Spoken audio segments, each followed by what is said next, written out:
Unitarian Universalists, we believe truth is larger than any one book or way. Religion and science go hand in hand. Integrity requires freedom of conscience. Diversity is something to celebrate. In the struggle for justice, we come alive. Our highest aspiration and calling is love. And let's return again. Return again.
Whoever you are, whomever you love, whatever path you are on, you are welcome here.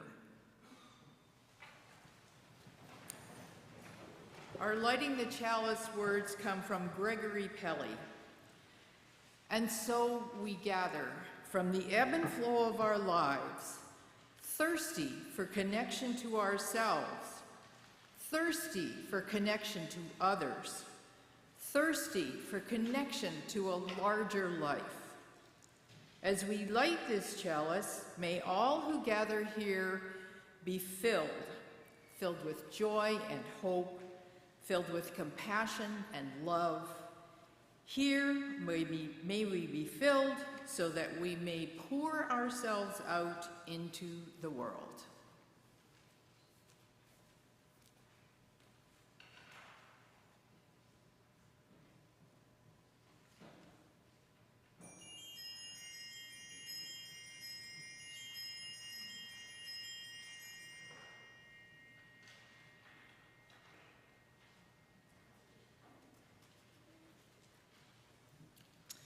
So once again, welcome to West Shore. We have so many wonderful things going on here, so just check out your order of service and it will tell you about everything you can get involved with. We're excited to welcome our guest speaker this morning, Reverend Joanna Fontaine Crawford, who has been the lead minister of Live Oak Unitarian Universalist Church in Williamson County, Texas, since August 2014, after serving at the multi-site First Unitarian Universalist Church of Houston. A born and raised Unitarian Universalist, Reverend Joanna grew up in Spring, Texas, attending the University of Texas at Austin and having a career in marketing before getting the call and entering the seminary. She is also known as Reverend Jo Yu on TikTok, where she's introducing new people to Unitarian Universalism, a 1-minute video at a time.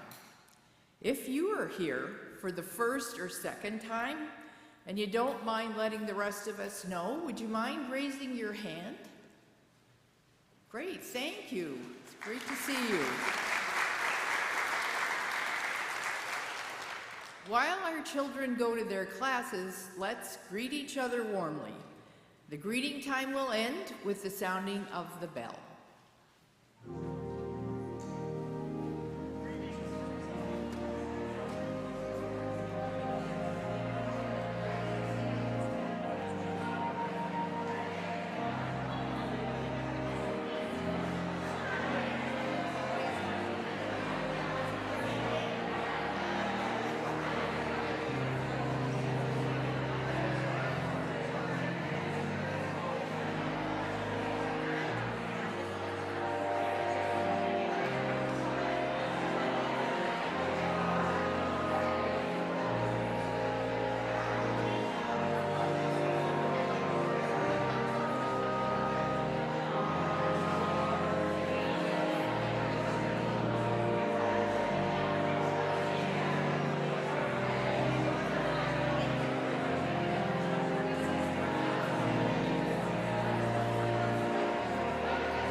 The weekly offering honors the efforts we all make to keep the doors of our church open and welcoming to everyone who passes through them.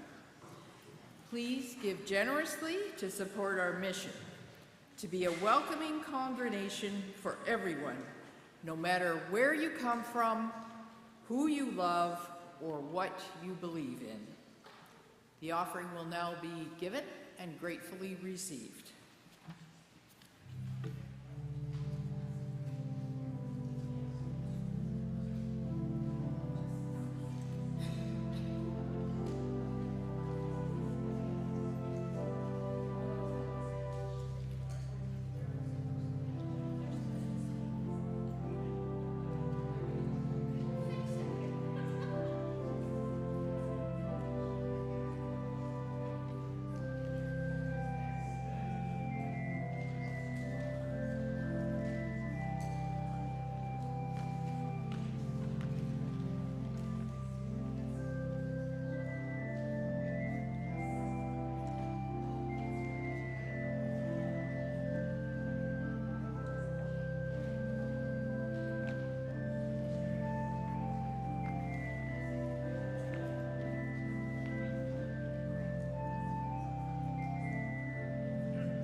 Our offering this morning is being shared with a group called DNA Rising, and we have a couple of special speakers who are going to talk to us a little bit about that. So I'm going to hand the floor over to them.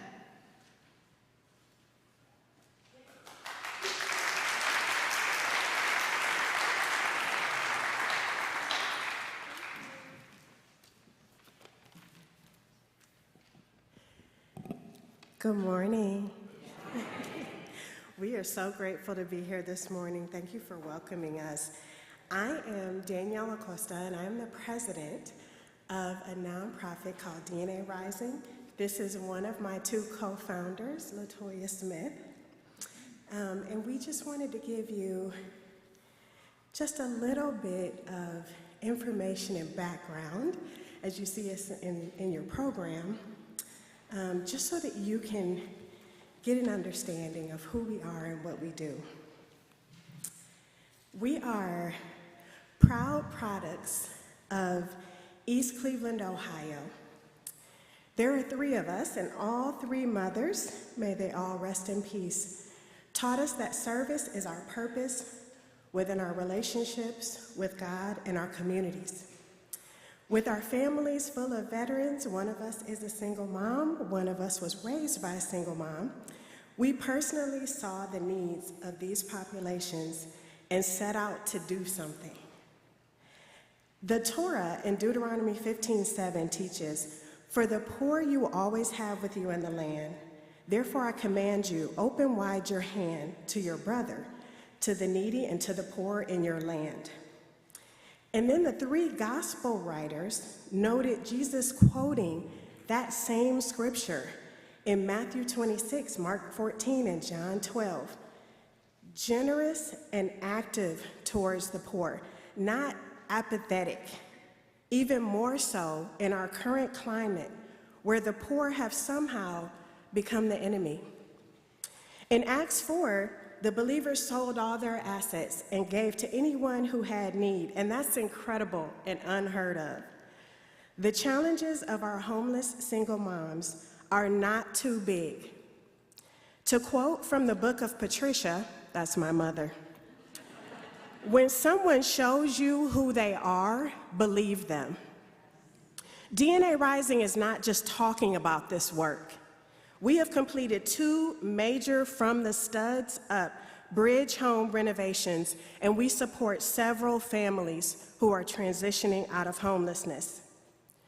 There's something you can do. Give to support DNA Rising and our mission to provide a pathway up and out.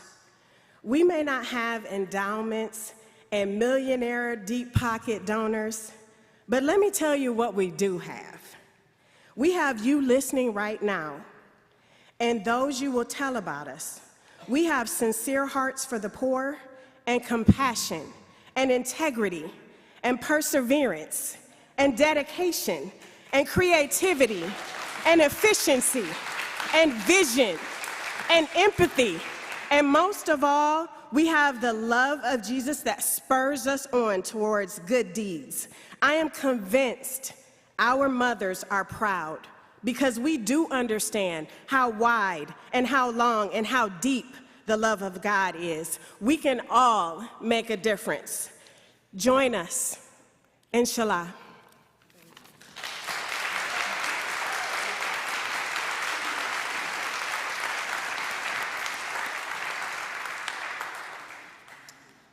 And I have a reflection for you this morning. It is called Growing Yourself Up, written by Jenny Brown. Isn't growing up inevitable as we age and gain more experience? Indeed, it's the case that much of our growing up just happens of our own biological accord. Without any effort or initiative, our bodies and minds grow in size and complexity, and then inevitably, as the years pass, they start to degenerate. We don't choose for this to happen, and we can't halt its progress in spite of a huge industry that promises to delay the aging process. Here is a simplified crash course in developmental neuroscience. Young children make decisions from a part of the brain called the amygdala, which is primarily the emotional center of our brain. This means that actions are determined strongly from emotional impulses, and gradually, as a child grows, they are able to draw more and more from the prefrontal cortex, which enables reasoning. Many of us have seen this firsthand, right? While the brain increases its capacity for complex decision-making as a person enters their 20s, experience tells us there is no guarantee that adults will always be able to make wise decisions, especially during times of stress. Each day in the marketplace, on the roads and in social groups, we notice there's a huge variance in people's ability to maintain clear thinking when aroused by some kind of aggravation. One of the challenges to our growing up is that our lower brain, that amygdala, has stronger connections to our upper brain, the prefrontal cortex, than is the case in the reverse direction. This means that it's easier for us to let our emotions rule our thinking, and it takes a more concerted effort for us to gain conscious control over our anxious reactions. The good news from neuroscience is that the brain is not fixed in its capacities when adulthood begins. It's far more flexible than we previously thought, with an extraordinary capacity to build new strengths and to repair itself. A variety of relationship experiences gives the brain an expanded capacity to cope with social challenges. This creates a compelling imperative to be proactive growing in our brains. Far from being set in stone by the time that childhood ends, our neurological pathways are responsive to our choices about how we manage our stress and how we handle a range of different relationships. And now, all are welcome to come forward to share from the heart in our community ritual of For All That Is Our Lives.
These are the joys and sorrows of our hearts, which in Reverend McCarr's absence will be shared with Kathy Strasser, head of our pastoral care team, and held with care until Reverend McCarr's return.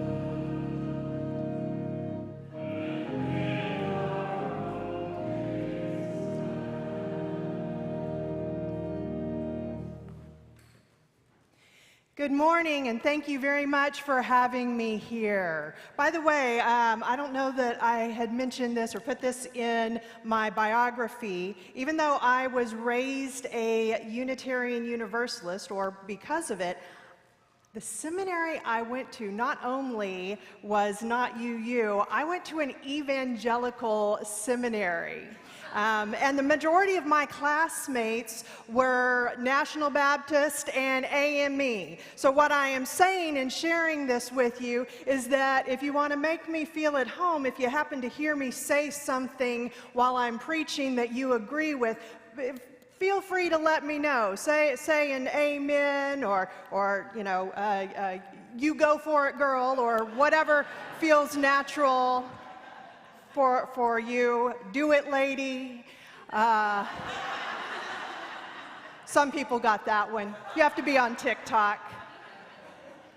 And if you hear things that you disagree with, which you absolutely may, we are Unitarian Universalists. You don't have to agree with the speaker. So you can just quietly say, I don't know about that, and we'll talk after the service.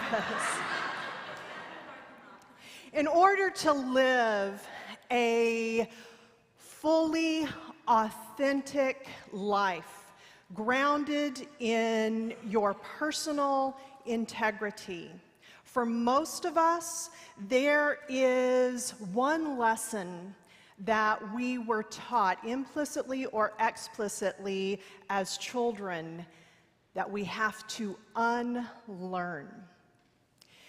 Even if you grew up in a very loving, very healthy family, you probably absorbed the lesson that you were responsible for the feelings of others. Not that you should care for the feelings of others, which you absolutely should. Not that you should want to know about the impact of your words and your actions on other people. But most of us were taught that we were actually responsible for their feelings. Now, if you grew up in an especially dysfunctional family, one where there was abuse, I mean, you learned this lesson concretely, and you had to for your own survival, because if Dad came home feeling all upset about something that happened at work, you knew that if he continued growing in his anger when he got home, that there was a good chance you were going to get hit. And so you learned right then to take responsibility for something that was not your responsibility, to try and affect his feelings. But even in, like I said, even in loving and, you know, otherwise functional families, it's just part of our culture that we often learn this, right? You learn that, you know, if your mom or your dad or whoever your guardian is, if they're a little cranky, that might not be the time to ask if you can go to a slumber party on Friday, right? Wait till they're in a little bit different mode. And we even have language around it. I'm sure y'all have heard this: if mama ain't happy, ain't nobody happy. Right. If you are a parent right now kind of cringing, me too. Me too. I absolutely did this. I have 4 kids. They're fairly grown right now. And I know that I even used that phrase, about if mama ain't happy, ain't nobody happy. When we know better, we do better. You are not responsible for another person's feelings. And in fact, that is crossing a boundary, their boundary, to try and do that. You are responsible for your words and your actions. And when we love other people, we want to know how that does impact them. But ultimately, that is in their space. I believe that one of the fundamental life tasks for all of us, and it goes all the way to our last days, is to become more emotionally mature. And as we heard in the reading, certain kinds of maturity just happen automatically. This one doesn't. This one we have to be really deliberate to growing in emotional maturity. If anyone else had parents that, after 50 years of marriage were having the exact same arguments that they had probably in year 1 or 2 of their marriage, that's because they didn't have the tools to try and grow in emotional maturity. Now, the cornerstone of emotional maturity is responsibility for self. And the cornerstone of that is something called self-differentiation. We've got some people who have heard that term before, self-differentiation. So it's a term that comes to us from Bowen family systems theory. This is also the theory that gives us a lot of information about things like triangulation and managing our own anxiety. And at its most basic, self-differentiation means that I know where I end and the other person begins. I know what is my responsibility and I know what is not my responsibility. And so I'll tell you, the person who I think explains this best is Johnny Castle. And you know who Johnny Castle is. Some of you do. He was in a particular movie, yes, about dancing. Dirty Dancing, yes. Patrick Swayze played Johnny Castle. I don't know that he knew he was talking about self-differentiation and boundaries, but he absolutely was. So here is the scene for those who haven't seen the movie, and if you haven't seen the movie, go see I'm sorry, that wasn't very self-differentiated of me, but really, go see the movie. Not go see it. Anyway, okay, here's the scene. Johnny Castle is working at, a summer resort. He's a dance instructor. And he is working with a character that everyone calls Baby. And he's trying to teach her how to dance. And let's just say that she is not naturally gifted in this. And so they are having a frustrating time of it. And so he finally, in exasperation, says, "Look, spaghetti arms, this is my dance space, that's your dance space. I don't go into your dance space, you don't come into my dance space. Hold the frame." This is it. That's self-differentiation with boundaries thrown in. Hold the frame, that's boundaries. Part of this emotional maturity is understanding what is in our dance space and what is in the other person's dance space. So everything that I say, everything that I do, everything that I think, my own growth, all of that is happening in my dance space. The other person's feelings about that are happening in their dance space. This is why you'll sometimes hear people say, and I know the first time I heard it, I was like, that's just wild. And then I went, oh no, I think they're right. You ever hear that thing about what other people think about you is none of your business? That's because it's happening in their dance space. And in fact, I will submit, when we try to manipulate other people's feelings and thoughts about us, we are crossing into their boundary. They get to make up their own minds about this. So the feelings of others are not our responsibility. So here is the good news. There are approximately 8.2 billion people out there and in here, and you are not responsible for any of their feelings. None of them. Here's the more sobering news. You are responsible for one person's feelings. Self. And that takes a lifetime to master. Because feelings, as Snickers tells us, are very complicated and can be influenced by so many different things, including being hungry, right? Being hangry. But even more deeply, our feelings are so affected by all of the life experiences that we have had. And one of the biggest things is wounds that we have received. If you have lived any life, no matter how good your life has been, no matter how loving your family was and your friends, we get wounds. And sometimes those wounds are unhealed. You are not responsible for getting the wound. This is just, it's part of the human experience, right? You are not responsible for that wound coming at you, but once it is here, whose dance space is it in?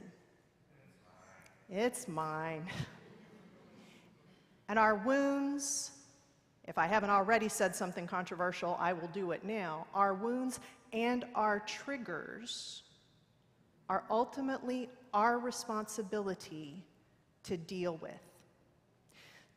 So here's kind of a metaphor for this. If someone were to come up and kind of slam into my arm right now, even if they hit me deliberately, it's my arm, you'd have to hit me pretty darn hard for there to be any pain there. But if I had just a sliver of glass in that arm, and it's been sitting there, sorry, I'm a little gory today. I saw Sinners recently, so my threshold for gore is way high. By the way, another movie, I'm just giving you a whole movie list. Go see Sinners, or stream it. If I have a piece of glass in my arm, if you just barely even brush up against me, I'm going to feel shooting pain, and I'm going to react. I'm going to wrench away. I might even poke you back, right? Because we have that, whenever we get pain, we are not working out of our best thinking. We just react. Anyone have that experience where you run into a doorway or something, and for a split second you are furious with that doorway? I will tell you, there is one doorway in my house, I know it has it in for me. I know it does. In that split second, if we are that way with an inanimate object, of course, when another human who genuinely, they can actually move around, unlike my doorway, and they have bumped into us, not even intending to hurt us, we're going to react to that. That wound, that trigger, is ours to deal with. And by deal with, I don't mean repress the feelings, repress our feelings about the wound, or try to somehow make it more palatable to other people. Again, we are not responsible for their feelings. The goal is to get the glass out of the arm and try and do some healing. So I'm talking all in metaphor and whatnot. Let me get really specific, and this is going to be a story from my experience. And See, often when we have a wound, we will subconsciously, even as young children, we will subconsciously make a vow because we want to avoid that kind of pain in the future. And this kind of vow is not a healthy vow. So for me, I was born a crier. I just am. I've always been someone who cries very, very easily, haven't really been able to control it. I was born into a family of non-criers. And my father, who was a loving dad, great man, but he had his own wounds. And me crying made him so uncomfortable. He would get anxious, and then he would operate not out of his best loving thinking. He would operate out of his anxiety. And so he would say, he'd call me a crybaby, or do the, you better stop that crying or I'm gonna. Wait, my dad didn't come up with that on his own? He wasn't being original? Right. When I became an adult, what I learned was that my dad, when he was little, he was a crier. And he had a dad who actually bullied him. And so at a very young age, he made the vow of, I will not cry. And I practically never, my entire life, never saw him cry. For me, that wasn't a possibility I had. I was just wired this way, so saying I'm not going to cry, I couldn't do.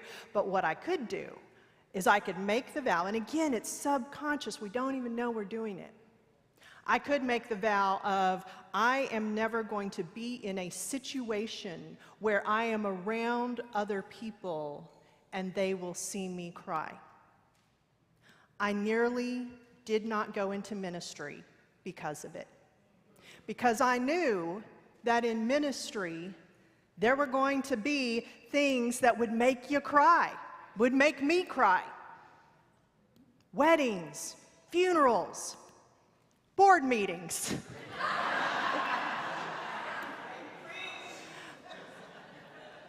I'm going into my 12th year with Live Oak. I have never cried in a board meeting yet. But I knew that there would be things in ministry that would make me cry. And I had been hearing the call for several years, and what finally happened is I heard another minister, Reverend Rosemary Braying McNatt, and she was giving a sermon and she was talking about ministry, and she talked about crying, and she talked about it in such a common sense way, like, of course you're gonna cry. Of course there's crying in ministry. But I still had that vow within me, and most often what would happen is I became very conflict averse. Because if I got into an argument, a disagreement, and I started feeling a lot of things, feeling frustration, there's a good chance that I would cry. And so I just avoided those things. It finally came to a head, I want to say about 15 years ago. I had a coworker who had done some things, and I was disappointed and disillusioned and angry. And by the way, when we take responsibility for our wounds and our triggers, that doesn't mean we got to do it alone, right? We can reach out to others for help. So I was working with a mentor who is also very much rooted in Bowen systems theory. And I was asking him for some coaching. I was like, I am just so mad, and I'm just telling him and all the things and how that person is wrong. And he just listens. And then finally he says, Joanna, have you told him how you feel? Well, that's crazy. What the heck? Direct communication? Who does that? I just said, no. And he said, "Why not?" And I said, "Because I'm afraid I'll cry." And then he said something so wise. He asked a question. So, did you hear me? I'm afraid that I will burst into tears. And again, he asked another very wise question. I'm afraid that I will be embarrassed. And of course, I gave the nonsensical answer that I think so often when we are not really thinking, but when we have this kind of thought process, and that is, and then I'll die. Right? That's always in our, And he very calmly said, "Do you really think that you would?" And so I went in. And actually on the whole crying, he also said, "Crying is natural." And then he said, "I cry." He actually shared with me that he had cried in a board meeting of the organization he's with. And I will say, when we are vulnerable, that is such a gift to other people, because for me, an older male, given my history, saying crying is natural, that helped me. So I went in, and first thing I said to this other person was, "I'm very upset about something, and I am so upset, I am probably going to cry as I tell you about this." And then I told him about it, and I did cry. Nothing actually changed. There was no change in what he had done. I don't get to give you like the hallmark, and then everything was fixed. And it doesn't matter, because what did happen was so much more profound. I grew up. I grew myself up. Now, I still got, like, that. We are all works in progress. I still have so much growing to do. But in that way, I got to tell you, it was a turning point in my life. Because I had done this, because I had taken responsibility for my own wound. And to a large extent, that glass was removed, and that wound was cleaned. There may still be a little grain in there that may show up at some point when I don't expect it, and that's fine, because I know what to do now. But for a large extent, that is no longer a wound or a trigger for me. Taking responsibility for self. This is not a matter of, pull yourself up by your bootstraps and just grin and persevere and push your way through it, because that's not healing. Reaching out to others and asking for their help, not requiring their help, not putting the responsibility on them, but asking for a little help is okay. When I got a sore tooth, I don't go out to the garage and grab a drill and do it myself. I go to the dentist and I say, "I got some pain, can you help me with this?" And when we have a wound, it may be by talking to a friend or a loved one.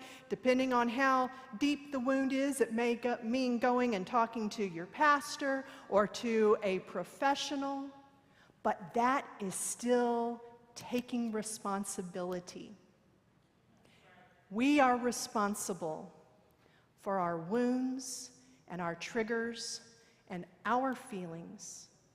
We are not responsible for the feelings of others. And let me add this too. That also can mean, because in this case, my healing came really fast, but most of the time it doesn't. It's something that day after day we're having to come back to.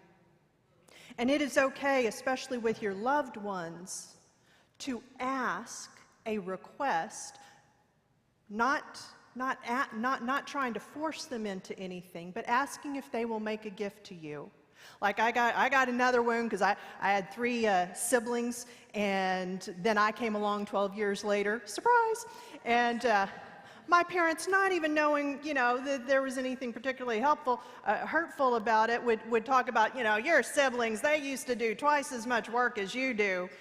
It wasn't until I was in my 20s and actually did the math on that I went, wait, hold on. If there were 3 of them and I'm doing half the work, then proportionally, anyway, not going to go down that one. I made a vow that no one will be able to call me lazy, and so when I get anxious, my instinct is to then overfunction and overwork, because you will never be able to say that I am lazy.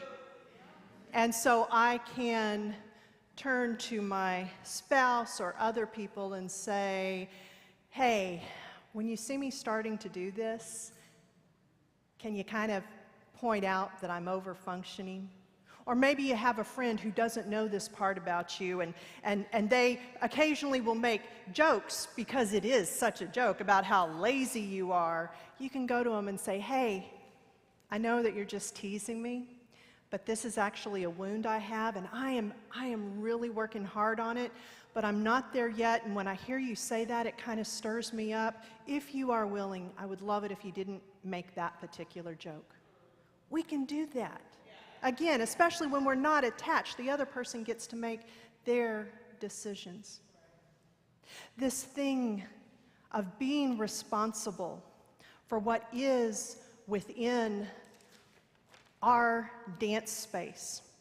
This means that we are going to have the ability to make decisions not out of our feelings, not out of our wounds, not out of our triggers, not out of our anxiety, but out of our best thinking and out of our own personal decisions about who is the person that I want to be and what is my personal integrity.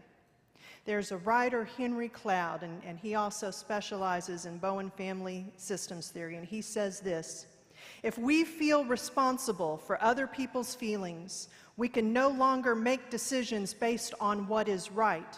We will make decisions based on how others feel about our choices.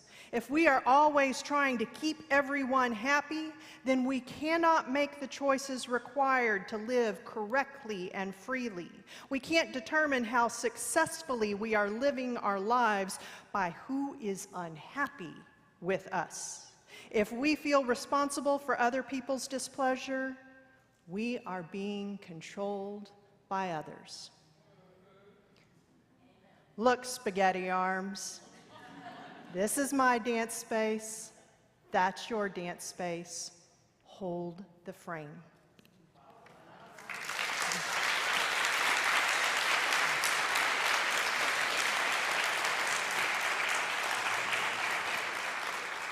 I invite you now to rise if you are willing and able for hymn number 1007, There's a River Flowing in My Soul.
this work that we do to become more emotionally mature, to become more self-differentiated.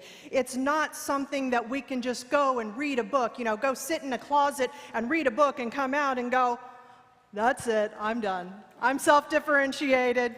Nice to meet you. Dave up there, I would really like to learn how to play organ the way you do. So if you could tell me about a book that I can read. By the way, I don't have an organ or even a piano. So if you could just tell me what that book is and I'll read it and then I'll be able to play, obviously, as well as you can. We can't do that. It's just like the old thing, how do you get to Carnegie Hall? Practice, practice, practice. And that is the lab that we are in right here, where we get to practice with each other and cheer each other on and grow together. May you go forward today knowing that you are lovable and you are loved, and may you carry that love out into the world. Thank you.